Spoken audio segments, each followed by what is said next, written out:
Greetings, everyone, and happy holidays. This is Rock and Roll Spot Convention with the Weekly Comic Roundup. We've got a pretty big haul this week, so we're going to be getting a bit of an early start, a little earlier than usual. That and, well, not just the size of how many comics we've got, it's also the fact that, well, yeah, my work schedule's kind of fragged at the moment. So, anyways, we're going to kick this week's roundup off with DC's "Twas the Mite" before Christmas. As it's the holiday season, of course we have DC's annual Christmas special. Like other holiday specials, Christmas specials, largely Christmas specials and Halloween specials. This is an anthology book. It's got how many? 1, 2, 3, 4, 8 stories. And so we begin with the Teen Titans and at Home Alone in Titans Tower. It's Christmas Eve at Titans Tower. This does appear to be more along the lines of older, something probably more along the lines of the New Teen Titans era. But everyone's in the spirit, and well, they're being a bit loud, and it's getting to Raven, and well, she kind of has a bit of a freak out, and then when Starfire tries to tell her, she teleports away back to her room, where her father, Trigon, shows up to try and comfort her.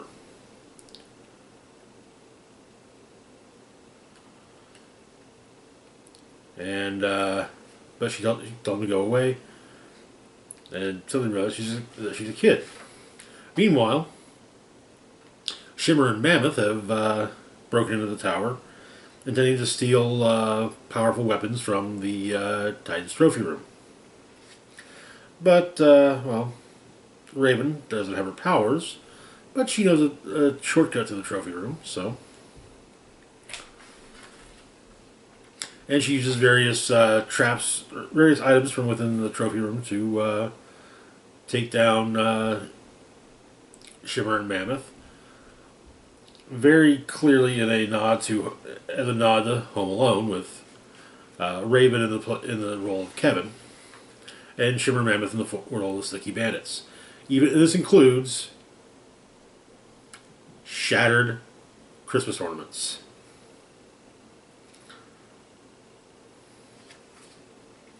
But she takes them down, and the rest of the Titans return, and she reverts back to how she's supposed to be. And there are apologies, and they decide that they'll wait till after Christmas to deal with Shimmer and Mammoth. Our next story, Harley Quinn and Amethyst in The Princess Switcheroo. Amethyst is the princess of Gemworld. She's also a teenage girl, been raised largely on Earth.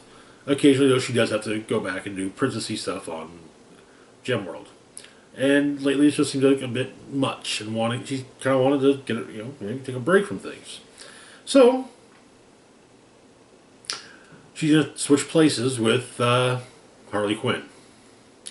I foresee nothing at all going wrong with this. Nothing. This is going to be so absolutely wholesome. So, yeah, right off the bat, Bud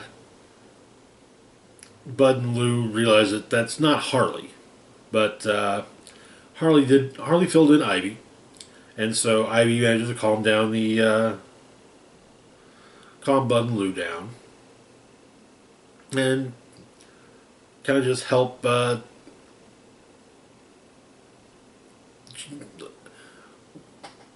Amethyst gets to have a little bit of release with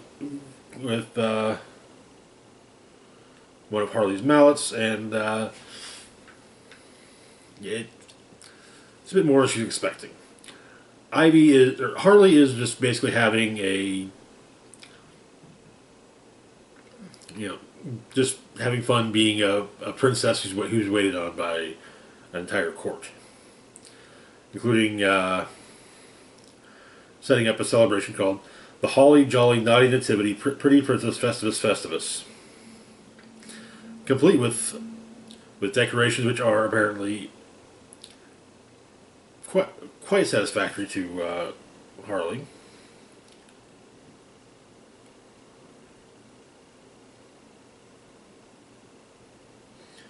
But this is now a diplomatic event, so she has to, well,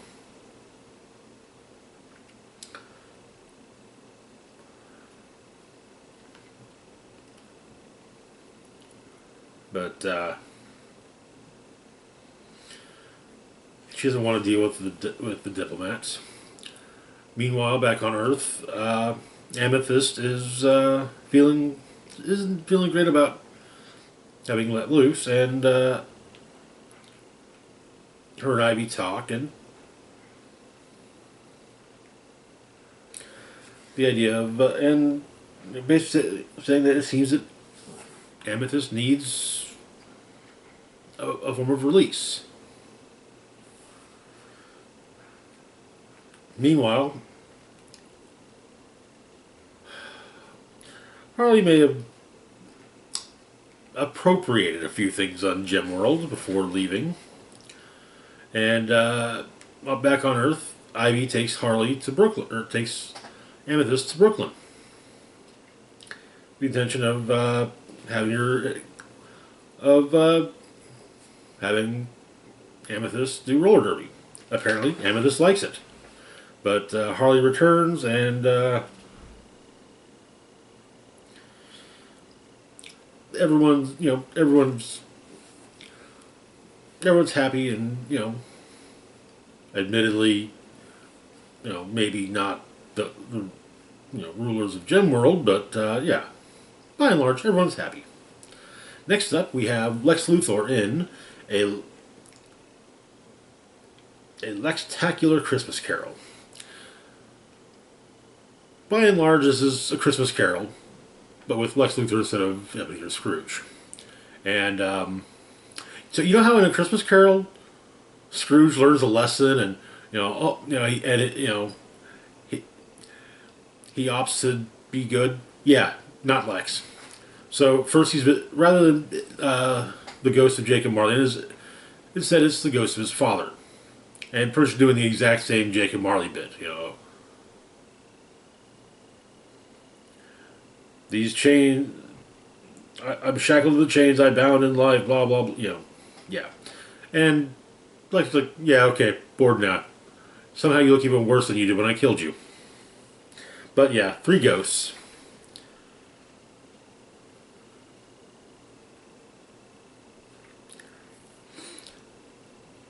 And Christmas Past seems a bit. Lex even kind of knows this seems a bit off. Yeah, it's in the slum that he grew up in, but the memory in question is right from a pub. That's weird. Next comes Christmas Present. The ghost of Christmas Present being Dead Man. Apparently, there's an employee that named Bob in sales, and so it's a sales ready for Lex in the morning. And Lex has made it clear he wants those sales trees in the morning, and that well, yes, Bob may want to spend time with his family, but isn't LexCorp Bob's family too? And then of course there's the Ghost of Christmas Future, and yeah, it's the Spectre, and Lex doesn't care. And in fact, realizes that he's being scammed by John Constantine. He did, after all, notice a silk cut cigarette butt during Christmas Past. But he points out how he explains to Lex, or to Constantine, how he figured it all out.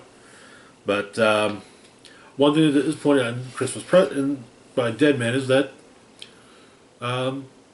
Bob in sales his his kid is kind of sickly, and so after being returned to his apartment, he calls up Bob and decides that Bob can have Christmas Eve and Christmas Day off. And the following week, Lex will put Bob in touch with with Lex's personal physician to talk about his son's medical care. So yeah, Lex learns a bit of a lesson, like the smallest fraction of a lesson. To be fair, generally speaking, Lex Luthor is a bad guy, but over the last few decades, he has been written in a manner where it's like you can see that there is a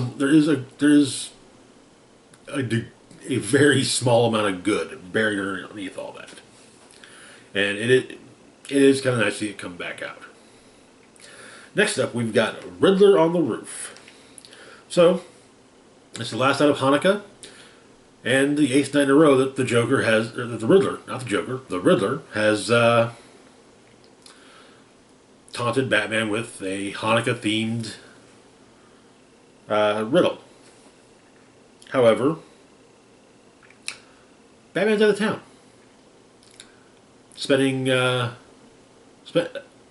basically having taken Damien to spend Christmas with his mother.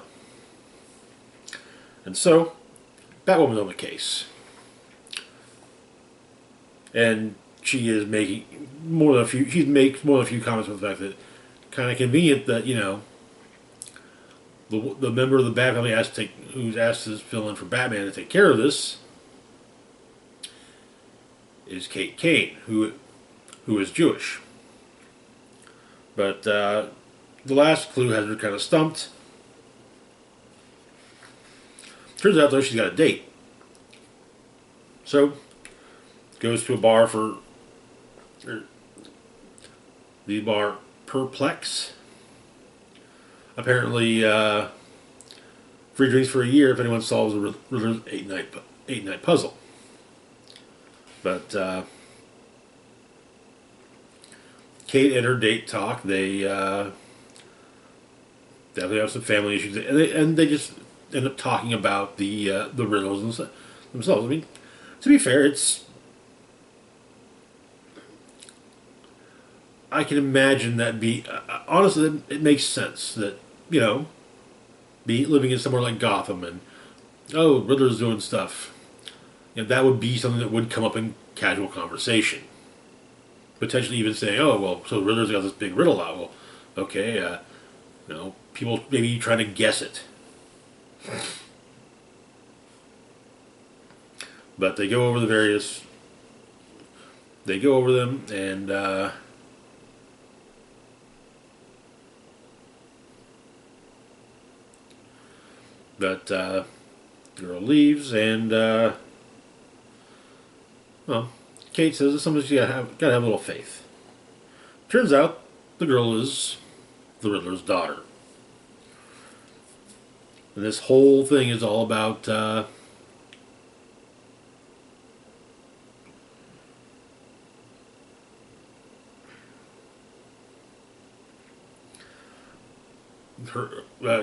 Riddler trying to give her a Christmas present. But Batwoman shows up, stops him, and Riddler's traps are stopped. And the story ends with Enigma, Riddler's daughter, texting Kate after asking if she wants to get drinks again soon. And next, we've got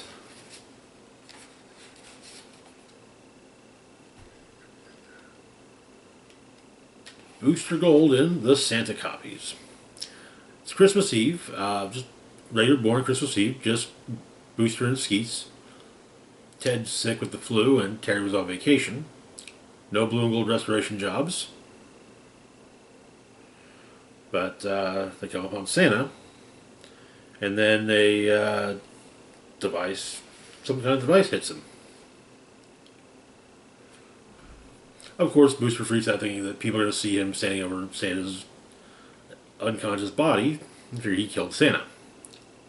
But Rip Hunter shows up, and just as he's telling Booster not to touch Santa, what does Booster do? He touches Santa. It's the device that's hit Santa's a replicator. It latches onto the original person, and anyone who touches them ends up turning into an exact copy, body and mind. Anyone who touches those people also end up getting turned into the original. But first, the hat shows up, and Booster can't remove it. So Rip tries to get through the protection shield around the replicator, but well, Booster is, he's turning into Santa Claus. So, but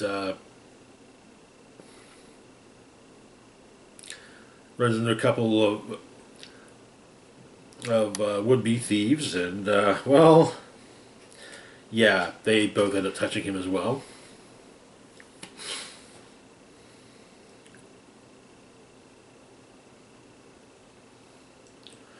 Rip's trying to help them, but yeah, of course they're turning into Santa Claus, and so the three Santas show up to deliver presents to the family, and they start turning into Santa Clauses. But Rip manages to get the to take care of the replicator, and everyone returns to normal. And Santa goes back to delivering presents. And Rip and Booster go to Big Belly Burger and have their own Christmas dinner.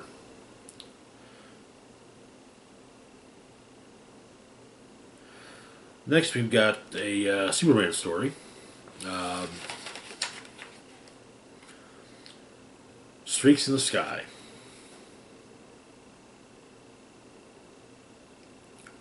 But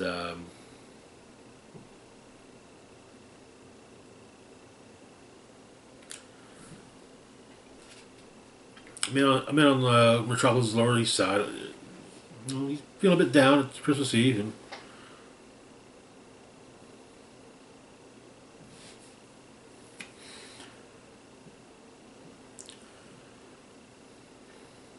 apparently, but Superman opts to keep the man company a bit. Seems he could need it. He could use it. They actually go up to the North Pole. Well, neither one of them can say whether or not Santa lives there, but there's definitely something there. They talk a bit, and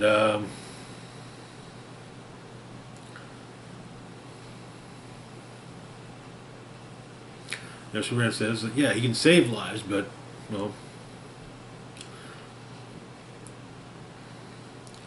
what's done with those lives, that's out of his hands. He can't make people happy. It comes from within, and it takes a lot of work.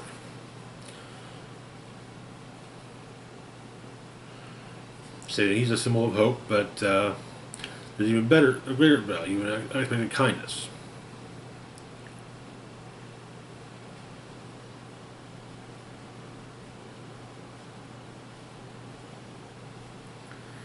And so,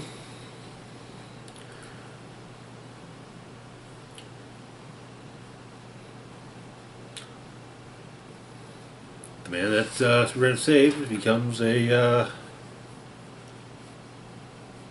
something of a Santa Claus figure. Showing the suit, the hat, the beard, delivering presents to kids, and it seemed he's delivering presents to disadvantaged children. And eventually meeting someone, and yeah, getting some of a happy ending. Next up, we've got Bunker, and it's a Bunkerful Life. So Bunker was a member of the Teen Titans in the New 52. He creates I think it's like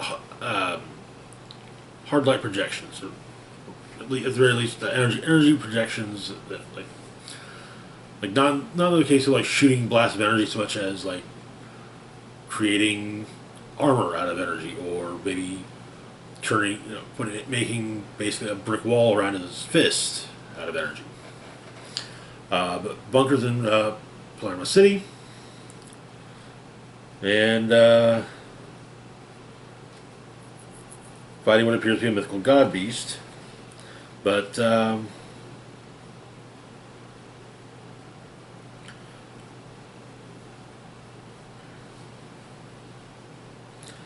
basically we get it's a wonderful life type of thing,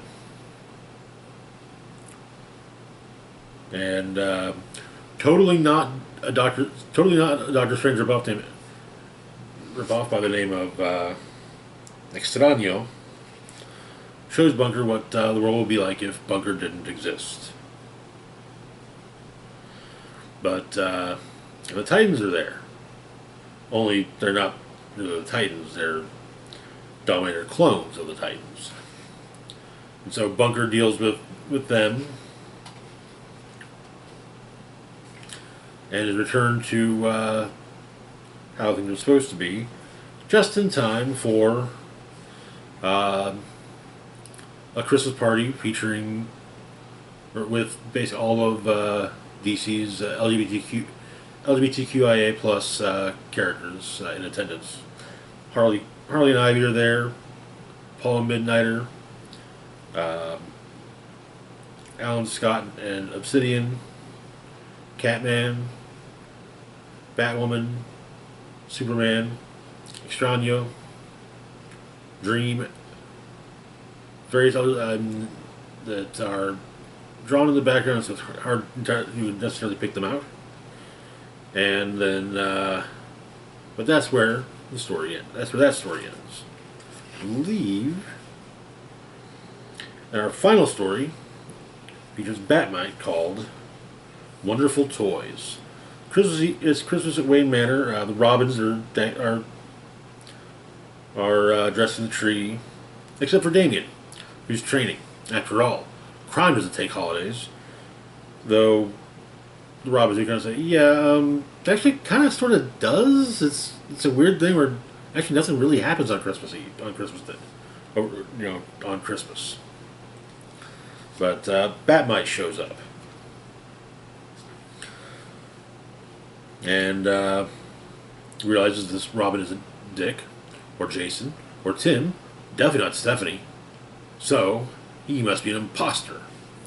And so, yeah, Batmite fights Robin, but eventually Robin explains that he's Bruce's son. Batmite checks this out and realizes, okay, yeah, that's legit. Apologizes and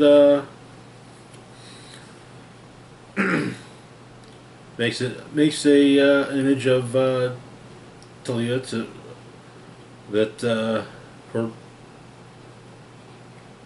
basically be a loving mother for a moment to Damien.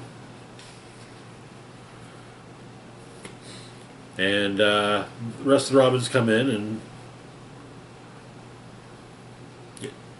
while Damien's certain that the cave has been wrecked by his fight with Batmite, everything's fine. And that is where the issue ends. Like I said, these are always fun. I recall last year's was Grifter got run over by a reindeer. I'm sure it wasn't because while he was walking home from Clark's on Christmas Eve, or at least he didn't know it was Christmas Eve. Probably didn't know what day it was at all. But anyways, that's going to do it for now. As always, feel free to like, share, and subscribe. Links to my Facebook, Twitter, Mastodon, Patreon, and PayPal can be found in the description box down below. This is Rock and Roll Spock signing off. First, reminding you, leave out some cookies and 9mm bullets for John McClane on Christmas Eve, and of course, live long and rock hard.